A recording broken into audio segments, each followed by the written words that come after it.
The details behind Catherine's shock absence from Royal Ascot. Did we see a new member of the royal family this week? Il y a des moments où le monde retient collectivement son souffle.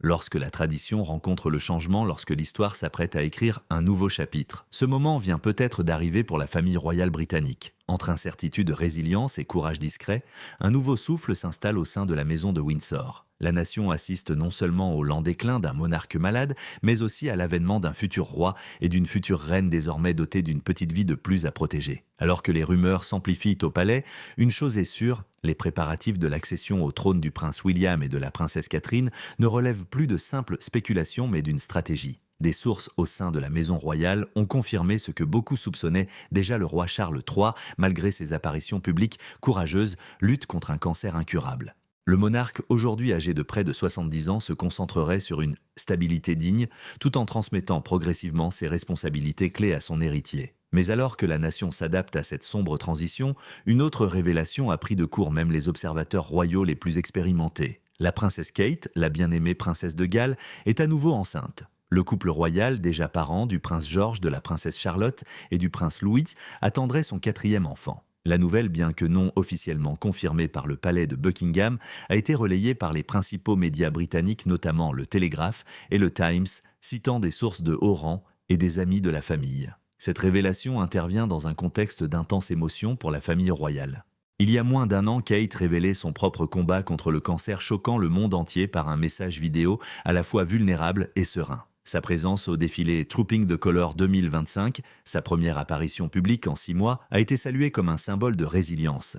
Et aujourd'hui, cette grossesse ajoute une nouvelle dimension joyeuse à une année déjà dramatique pour la monarchie. La réaction du public a été électrisante. Sur les réseaux sociaux, d'Instagram à TikTok, des hashtags comme LHJ Royal Baby 4 et Balaga Kate Middleton prégnant sont en vogue depuis des jours. Les fans spéculent, sera-ce un garçon ou une fille? Quel prénom choisiront-ils? Et plus révélateur encore, comment Kate a-t-elle réussi à garder ce secret aussi longtemps? Certains initiés suggèrent que sa grossesse aurait été découverte quelques semaines seulement avant sa prestation au Trooping the Colour. Malgré son air serein et radieux, ses proches ont remarqué des signes de fatigue et une augmentation des consultations médicales en coulisses. Compte tenu de ses antécédents de nausées matinales sévères, hyperémèse gravidique, il n'est pas surprenant qu'elle ait tardé à en parler publiquement. Cette grossesse a suscité des discussions non seulement sur le thème de la joie, mais aussi sur le plan symbolique. Dans une monarchie où chaque naissance est liée à la tradition et à l'héritage, un nouveau bébé royal représente non seulement l'agrandissement de la famille, mais aussi le renouveau dynastique. Cet enfant sera le 5e dans l'ordre de succession au trône, assurant ainsi la lignée et la continuité de la dynastie Windsor. Et le timing remarquable. Alors que la présence publique du roi Charles s'estompe et que celle de Guillaume s'affirme, la naissance d'un nouveau membre de la famille royale symbolise une relève de la garde au sens propre comme au sens figuré. C'est comme si la monarchie elle-même se préparait à se réinventer et à se rajeunir, non par décret politique, mais par la progression naturelle de la famille et de la vie. Les observateurs internationaux en ont pris note. Le Monde in France et le Miroir en Allemagne, les 2 journaux ont publié des articles sur l'évolution de la dynamique de la maison royale britannique, citant cette grossesse comme le moment de soft power le plus puissant de la famille Windsor depuis le mariage de Harry et Meghan. Même les médias américains, notamment CNN et le New York Times, a fait la une des journaux soulignant la fascination mondiale pour l'avenir de la famille royale britannique. Mais la joie publique s'accompagne d'une attention médiatique accrue. Comment Kate parviendra-t-elle à concilier sa maternité et son retour à la vie publique? Sa santé pourra-t-elle supporter une nouvelle grossesse, surtout si tôt après une chimiothérapie? Et qu'est-ce que cela signifie pour William qui se retrouve désormais non seulement chef de facto de la famille royale, mais aussi père prêt à accueillir un 4e enfant? Les réponses restent floues, mais une chose est sûre, le prince William et la princesse Catherine se présentent sous les projecteurs non seulement comme héritiers, mais aussi comme symbole d'une monarchie moderne et émotionnellement intelligente. Et si cet enfant naît en bonne santé, aimé et libéré du fardeau des attentes royales excessives, cela en dira long sur la nouvelle direction que prennent les Windsor. Car au final, cette histoire ne se résume pas à une couronne ou à un titre, elle raconte l'histoire d'une famille qui navigue sur le terrain complexe du devoir, de la santé, de l'héritage et de l'amour sous les yeux du monde entier. Derrière le sourire royal et les apparitions publiques assurées se cache une réalité bien plus humaine, brute et profondément identifiable. Malgré la grandeur de ses titres, la princesse Catherine, Kate, n'a jamais hésité à partager les vérités intimes de son parcours de mère. Et alors que le monde célèbre l'annonce inattendue de sa 4e grossesse, les souvenirs de ses épreuves passées refont surface. Car pour Kate, la grossesse n'a jamais été facile. Elle a été une épreuve de force tant physique qu'émotionnelle. C'était en 2020, lorsque Kate, dans une rare interview franche sur le podcast Maman heureuse, bébé heureux Kate, a parlé de l'épisode le plus difficile de sa première grossesse, l'hyperémèse gravidique. Bien plus grave que les nausées matinales classiques, cette affection provoquait des nausées, des vomissements et une déshydratation intense. Kate a révélé que c'était si handicapant qu'elle avait du mal à garder la nourriture. Elle passait ses journées recroquevillée dans des pièces sombres, le corps en ébullition, luttant constamment contre la peur et l'épuisement. Pour beaucoup de femmes, cette vulnérabilité pourrait rester secrète.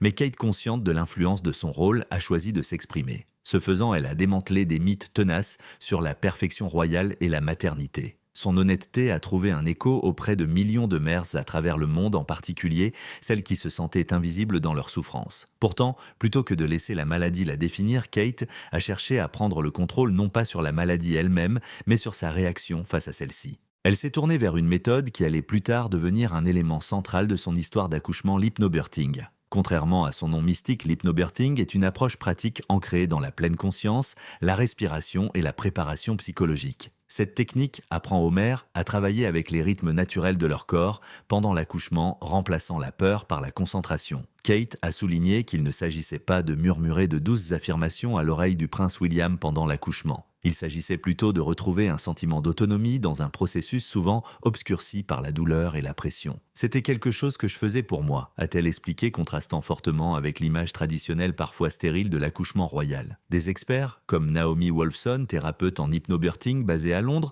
ont salué l'ouverture d'esprit de Kate.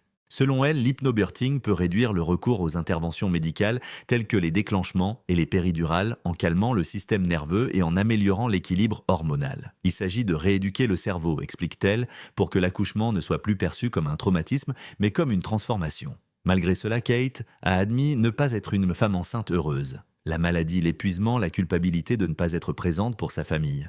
Tout cela pesait lourdement sur elle. « Ce n'était pas seulement difficile pour moi. C'était difficile pour tout le monde autour de moi, a-t-elle avoué. William en particulier luttait contre l'impuissance de voir sa femme souffrir. Le futur roi, malgré son calme, se retrouvait parfois perdu dans son rôle d'observateur, incapable d'apaiser sa douleur. Et pourtant, malgré toutes ses souffrances physiques, Kate s'émerveillait des miracles discrets de la grossesse. Un moment l'a marqué prendre conscience que son corps continuait à nourrir un enfant en bonne santé alors qu'elle pouvait à peine manger. C'est fascinant, a-t-elle dit, comme le corps trouve sa voie. Ce profond respect pour le corps féminin a depuis influencé une grande partie de son travail de plaidoyer, notamment en faveur du développement de la petite enfance.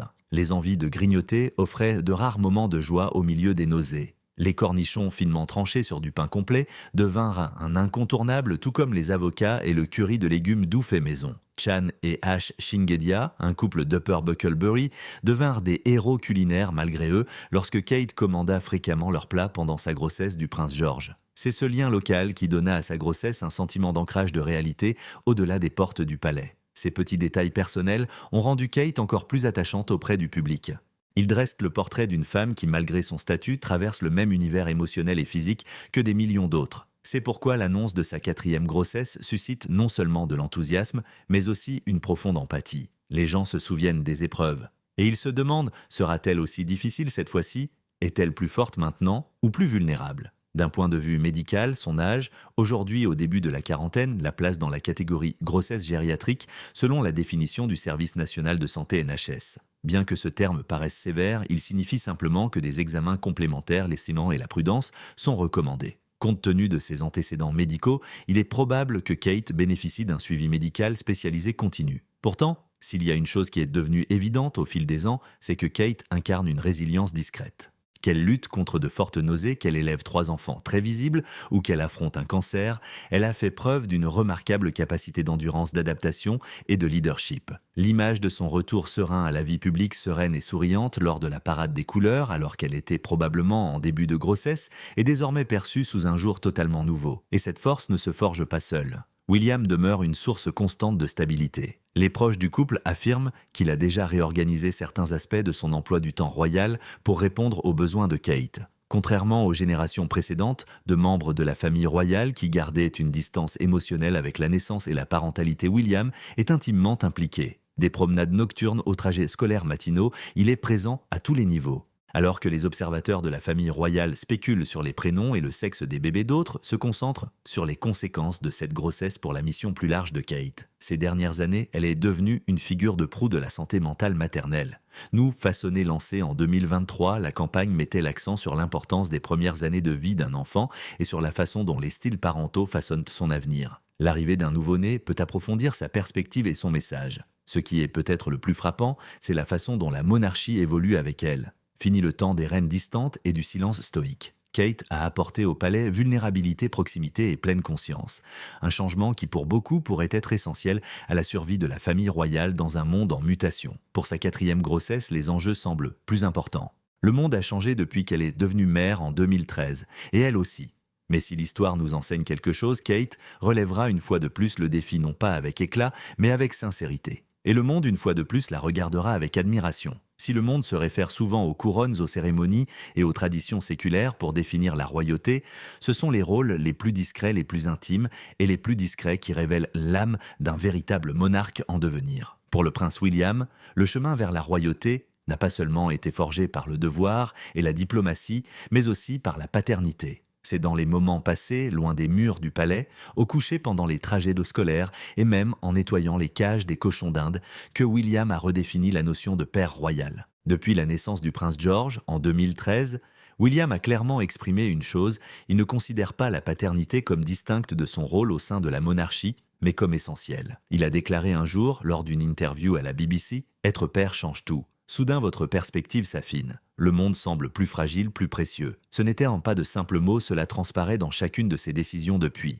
Élever 3 enfants, George, Charlotte et Louis, sous le feu des projecteurs des médias internationaux, serait une tâche ardue pour n'importe qui, et encore plus pour un futur roi. Pourtant, William et Catherine ont toujours privilégié un semblant de normalité pour leurs enfants. De leur résidence au palais de Kensington à leur installation ultérieure à Adelaide Cottage près de Windsor, leurs choix ont toujours visé à protéger leurs enfants des pressions de la vie royale tout en les préparant en douceur à ces responsabilités. Et ce n'est pas seulement une question d'intimité. William s'est activement efforcé de rester présent émotionnellement, une qualité que beaucoup attribuent à l'influence de sa défunte mère, la princesse Diana. Diana, dont on se souvient pour avoir transgressé le protocole en serrant dans ses bras des malades du sida et en marchant sur des mines antipersonnelles, a également révolutionné l'éducation royale. Elle emmenait William et Harry dans des parcs d'attractions chez McDonald's et dans des refuges caritatifs, non pas pour faire de la publicité, mais pour leur enseigner la compassion. Cet esprit perdure chez William, qu'il accompagne son fils George lors de son premier jour d'école, Kate étant trop malade pour y assister.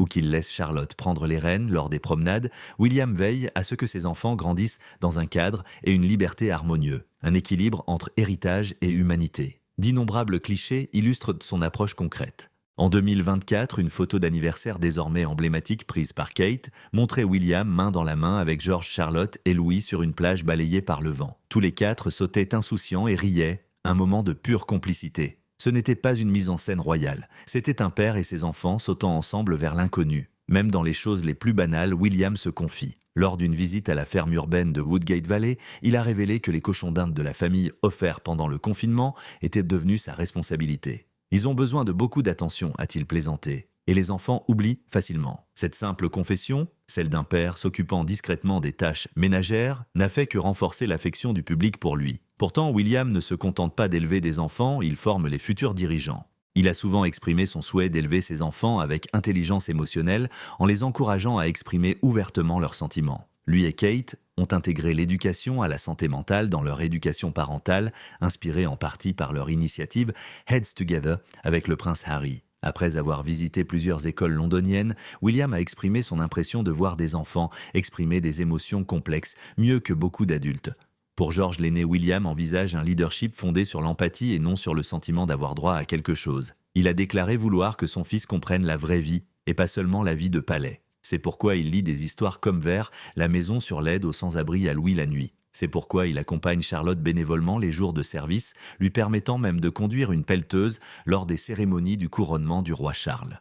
Chaque instant est une leçon, et ces leçons portent déjà leurs fruits. Lors de leurs récentes apparitions publiques, Charlotte s'est distinguée par son assurance et sa chaleur, George par sa curiosité et Louis par sa joie sans réserve. Ensemble, ils incarnent une nouvelle génération de membres de la famille royale attachants, résilients et terre à terre. Les critiques affirment souvent que la monarchie est dépassée sans intérêt dans une démocratie moderne. Mais la révolution silencieuse de Guillaume II en matière de paternité remet en question cette vision. Il ne se prépare pas seulement à porter la couronne, il se prépare à transmettre le monde à ses enfants. Et cette tâche, il le sait, ne commence pas dans les salles d'audience ou les palais, mais dans les cuisines, les salles de classe et les rituels du coucher. Avec l'arrivée imminente de son 4e enfant, ce voyage est loin d'être terminé. Mais une chose est sûre, William construit un héritage bien plus important que des titres. Il nourrit une famille ancrée dans la compassion et ce faisant, il pourrait bien redéfinir la royauté pour une nouvelle ère. Alors que la monarchie britannique traverse l'un des chapitres les plus émotionnellement complexes de son histoire récente, tous les regards se tournent vers le prince William, non seulement comme futur roi, mais aussi comme stabilisateur discret d'une famille royale confrontée à une double crise sans précédent. Les combats simultanés contre le cancer du roi Charles III et de la princesse Catherine ont mis à rude épreuve les fondements mêmes de la famille royale. Dans ce contexte aux enjeux élevés, William s'est imposé non pas avec éclat royal, mais avec une force sereine portant non seulement ses devoirs cérémoniels, mais aussi le poids émotionnel d'une nation. Lorsque le roi Charles annonça son diagnostic de cancer au début de l'année 2024, la monarchie était déjà en terrain incertain. Bien que le palais de Buckingham n'ait pas donné de détails, il devint rapidement évident que l'état du roi était grave et de longue durée. Des conseillers commencèrent à transférer en privé des responsabilités publiques à Guillaume, assurant une transition en douceur si le roi se trouvait dans l'incapacité de remplir ses fonctions. Mais survint le second choc, le diagnostic de Kate elle-même. Pendant les mois précédant mars 2024, les spéculations publiques allaient bon train quant à l'absence de la princesse. Les rumeurs allaient de l'épuisement à la convalescence après une opération, mais la vérité, une fois révélée, était bien plus poignante. Dans une vidéo filmée dans le cadre solennel du château de Windsor, Kate révélait qu'elle suivait une chimiothérapie préventive après un diagnostic de cancer. Son discours était calme, son ton posé, mais le sous-entendu était clair, la future reine d'Angleterre luttait pour sa vie. William, toujours serein en public, était désormais le pilier de la cohésion d'une famille royale assiégée. Son père étant moins présent et sa femme à la santé fragile, William s'affirma. Non pas par des discours théâtraux ou des déclarations radicales, mais par une présence à la fois rassurante et inébranlable. De ses engagements publics à ses visites dans des hôpitaux privés, il devint à la fois le visage et le cœur émotionnel de la monarchie. La correspondante royale Sharon Carpenter a décrit cette période comme l'un des moments les plus calmement turbulents de l'histoire royale moderne. Elle a souligné comment William, bien que jamais explicitement nommé régent, a commencé à assumer ce rôle officieux par pure nécessité. Les apparitions lors de réceptions diplomatiques de sommets environnementaux et de bénévolat local se sont multipliées. Pourtant, en coulisses, William était resté concentré sur sa famille et notamment sur ses 3 jeunes enfants. La transition ne s'est pas faite sans difficulté. Selon des rapports de le Sunday Times, William a éprouvé une fatigue extrême durant cette période, travaillant souvent tard le soir pour coordonner les responsabilités royales tout en aidant à gérer le traitement de Kate et les routines de leurs enfants. Un ami proche de la famille lui a révélé « Il avait l'air épuisé mais déterminé. Il ne voulait jamais montrer que quelque chose allait mal. » Sa vulnérabilité a brièvement refait surface en novembre 2024 alors qu'il assistait à la cérémonie de remise du prix Earthshot au Cap en Afrique du Sud. Dans un moment d'une rare intimité, William a admis que l'année avait été très difficile, reconnaissant l'épreuve physique et émotionnelle des mois écoulés. Pourtant, il a rapidement adressé ses félicitations à sa femme et à son père, soulignant leur courage et leur dignité. Malgré tout cela, William est resté un père avant tout. Il a réorganisé son emploi du temps pour assister aux événements scolaires, accompagner Kate à l'hôpital et maintenir les rituels du coucher avec George, Charlotte et Louis. Le couple aurait organisé des soirées familiales tous les dimanches sans obligations officielles et l'attention était portée uniquement sur la convivialité, jeux de société, contes et repas préparés par Kate lorsque sa santé le lui permettait. L'admiration du public pour William a augmenté au cours de cette période. Des sondages d'opinion menés par YouGov, Royaume-Uni, début 2025, sa cote de popularité a considérablement augmenté, dépassant même celle du roi Charles. Près de 70% des personnes interrogées ont déclaré se sentir plus confiantes quant à l'avenir de la monarchie avec Guillaume à sa tête. Et le moment le plus fort de tous eut peut-être lieu en juin 2025 lors de la parade des couleurs. Pour la première fois depuis 6 mois, Kate fit une apparition publique, rejoignant la famille royale sur le balcon du palais de Buckingham. Bien que sa silhouette paraisse plus fine, son sourire était radieux. Debout à ses côtés, William la regarda avec une affection visible. Ce bref échange immortalisé par les photographes royaux devint l'une des images les plus diffusées de l'année, une confirmation muette de résilience, d'unité et d'amour profond. L'experte en langage corporel, Noor Hibbert, a ensuite analysé les images, notant que La chaleur et la sincérité entre William et Kate à ce moment-là ont dit au monde tout ce qu'ils avaient besoin de savoir, qu'ils étaient toujours forts, toujours ensemble, toujours en train de se battre. En privé, William pouvait également compter sur le soutien de ses beaux-parents Michael et Carol Middleton. Connus pour leur approche pragmatique de la vie, ils sont devenus un élément essentiel du soutien du couple. Le lien respectueux qui unissait William à Carol était évident lors de leur apparition à Royal Ascot, où il a été vu l'aidant gentiment lorsque son talon s'est coincé dans l'herbe. Un geste simple mais qui reflétait la dynamique relationnelle authentique qui anime même les personnalités les plus publiques. Malgré l'immense pression, William n'a jamais laissé le devoir éclipser son humanité. Il a souvent éludé les éloges, attirant l'attention sur la gentillesse du public. Lorsqu'il acceptait des fleurs et des cartes de vœux pour Kate lors d'événements royaux, il disait simplement « Tout va bien », une phrase qui dissimulait les tempêtes derrière un regard serein. Et c'est peut-être ce qui a défini ce chapitre de la vie de William. Ni flamboyance, ni grand geste, mais une force d'âme tranquille.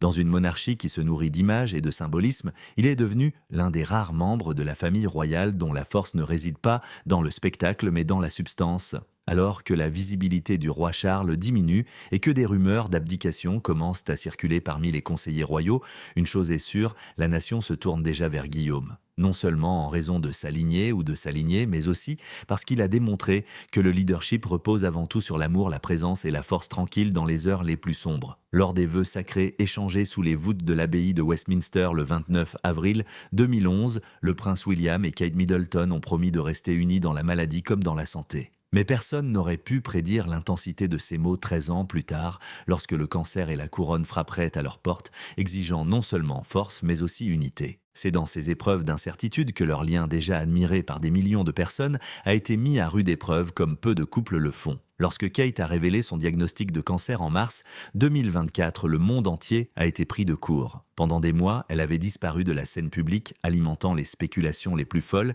et un malaise croissant. Mais la vidéo qui a émergé filmée dans la sérénité des jardins privés de Windsor a détonné. Vêtue d'un simple pull sans maquillage et le regard fixe, Kate a calmement expliqué qu'après une opération abdominale, des examens avaient révélé la présence de cellules cancéreuses et qu'elle suivait une chimiothérapie préventive. Ce qui la marquait, ce n'était pas seulement son sang-froid, mais aussi la façon dont elle mettait en avant le parcours de sa famille et pas seulement le sien. Elle évoquait la difficulté d'expliquer la situation à ses enfants, de trouver le bon moment et les mots justes. Et même si elle ne prononçait pas souvent son nom, son expression exprimait clairement une chose, William avait été son point d'ancrage tout au long de cette épreuve. En coulisses, William s'était retiré de nombreux engagements royaux, préférant être présent auprès de Kate à la maison. Selon le Guardian Hill, a annulé plusieurs apparitions prévues à l'étranger, un geste rare pour un membre de la famille royale, surtout dans une année aussi médiatisée. Mais ses proches ont déclaré qu'il n'avait jamais hésité à privilégier sa femme et sa famille plutôt que les formalités. Leur histoire d'amour, autrefois peinte dans les tons pastels des contes de fées royaux, avait désormais mûri pour devenir bien plus profonde, forgée dans l'adversité. La biographe royale Penny Junor l'a parfaitement décrite, il ne s'agissait pas seulement de dévouement, c'était une question de survie, et ils l'ont affronté ensemble. Kate, elle-même, dans une déclaration ultérieure, a décrit William comme « ma plus grande source de réconfort ». Ce n'était pas de simples platitudes. Le couple avait surmonté la parentalité, la pression et maintenant la maladie avec une solidarité remarquable. La réapparition publique de Kate le 15 juin 2025 lors du défilé annuel Trooping the Colour avait des allures presque cinématographiques. Pour la première fois depuis Noël de l'année précédente, elle s'est présentée en public en calèche aux côtés de ses 3 enfants. La réaction de la foule fut électrique. Des milliers de personnes se sont massées le long du mall, beaucoup en larmes, agitant des drapeaux et criant son nom. Ce n'était pas seulement de l'admiration, c'était un soulagement collectif. La princesse était de retour. Mais le moment le plus tendre eut lieu plus tard dans la journée, alors que la famille royale se réunissait sur le balcon du palais de Buckingham. Lorsque William se tourna vers Kate, la fixant du regard tandis qu'elle lui rendait son sourire, une vague d'émotion envahit la foule. Le photographe James Watling immortalisa cet instant, le décrivant plus tard comme « le cœur battant de l'événement ». Ce n'était pas une chorégraphie, c'était simplement réel. Dans les jours qui ont suivi, Kate a publié une autre déclaration reconnaissant que même si elle avait encore des bons et des mauvais jours, elle commençait à participer davantage à la vie de famille. Elle a exprimé sa profonde gratitude pour le soutien indéfectible qu'elle et William avaient reçu. « Votre gentillesse nous a portés », a-t-elle écrit.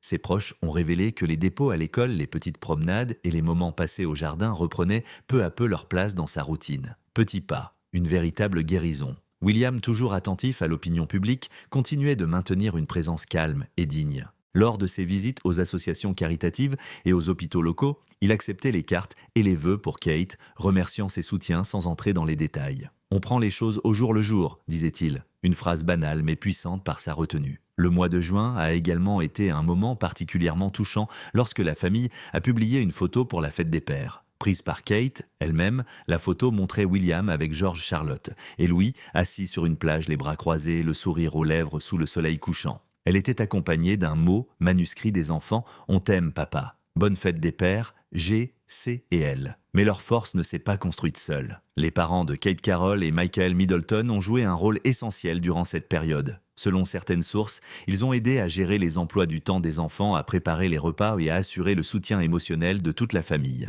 La proximité de William avec les Middleton était visible lors du Royal Ascot, où il a été photographié aidant Carol à chausser sa chaussure, un geste simple mais profondément affectueux. Et maintenant, avec une nouvelle grossesse confirmée par de multiples sources internes, cette nouvelle étape de leur parcours est pleine d'espoir. À une époque où la plupart des couples se remettraient encore en silence, William et Kate reprennent le chemin de l'avant avec un courage discret et une famille qui s'agrandit. Dans des interviews des années passées, William a souvent évoqué sa vision de l'amour, non pas comme un sentiment, mais comme une pratique, une série d'actes quotidiens accomplis avec constance, surtout dans les moments difficiles. L'amour, a-t-il dit un jour, réside dans la présence.